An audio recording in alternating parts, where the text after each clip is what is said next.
The next one that Kyle saw, I think, nailed the trailer.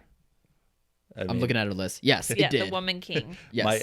Even my dad, who's basically Hank Hill, saw the trailer on Thursday Night Football or 2 weeks ago and was like, "Whoa!" Yeah, that's amazing. Yeah, no, I mean he it woke him up from a football game where men are crashing into each other trying to kill each other.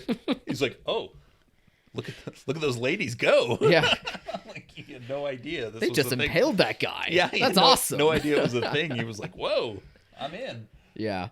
I'm really was happy by The Woman King. And like you were saying, Ken, the trailer nailed exactly what it was going to be. It's a depiction about these female warriors in this kingdom, and it does a really good job at showing how badass they are, and the action is very well done to where it shows not only how powerful they are and how skilled they are as warriors, but also just shows the togetherness that these group of warriors do have with one another. And it also ties in well with the very great character stuff that's done. All the actors are terrific in this movie. Viola Davis obviously is just the greatest, one of the greatest actresses, so she kills it as well. And it has a really good character arc for her, and also a great character arc with a younger teen girl who joins the Warriors, and she goes through a good arc of her own. And that actress, I should have written it down just now, but she does a really great job in it too. And yeah, it does a good job too at towing the line between enjoying the action-filled moments of these warriors, and the kingdom in general, but it also does a good job with its political discussions as they're trying to decide moving forward if their economy should be focused on the slave trade that they were involved with, or if they should go to other forms of resources in order to keep their kingdom thriving, which was really well handled, I thought, and was a good arc throughout that story. So it just does a good job at balancing all those elements and just coming out giving audiences a good time, but also just really good characters to follow in it too. So Was it ever, did you feel that the PG-13 rating took away from the action? No. Or it just perfectly balanced that? Yeah.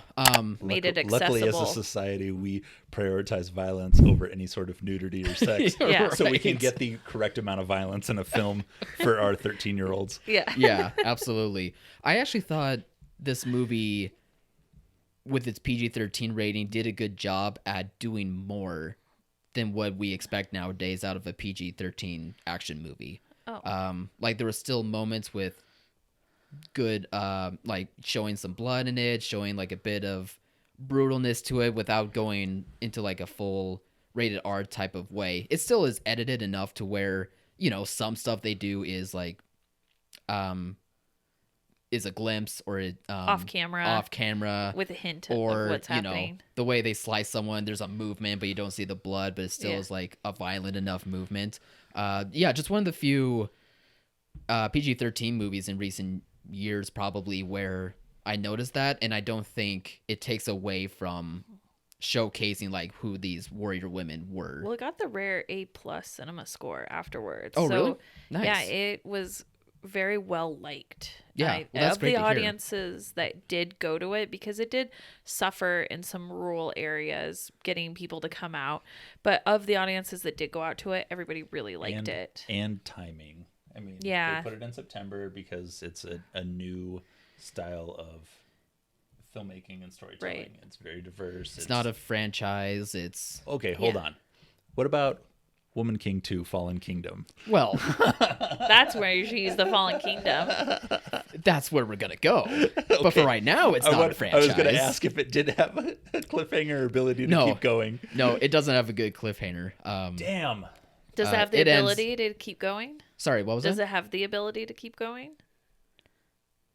I mean, sure. There could be a way to do it, but for me, viewing it, I saw a very good way that it closed, and that was enough for me. But I'm sure they will want to But find a way if this movie they does didn't succeed. They didn't leave Ghostbusters alone. Right. Sony, Yeah. Like Sony alone. basically nothing is safe anyway. Right. I mean, it's, Knives Out 2 has happened, you know? yeah, but it's a Sony film.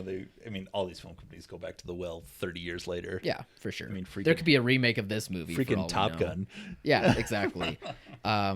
So if they do want to make a sequel, that's totally fine. But I do think it closes at a good moment, and I'm really excited to see how this movie plays out for the rest of its theatrical run. Because if you're saying, its A+ cinema score is that good, then it's very possible we could see 50% or less of a drop. I hope, but Yeah.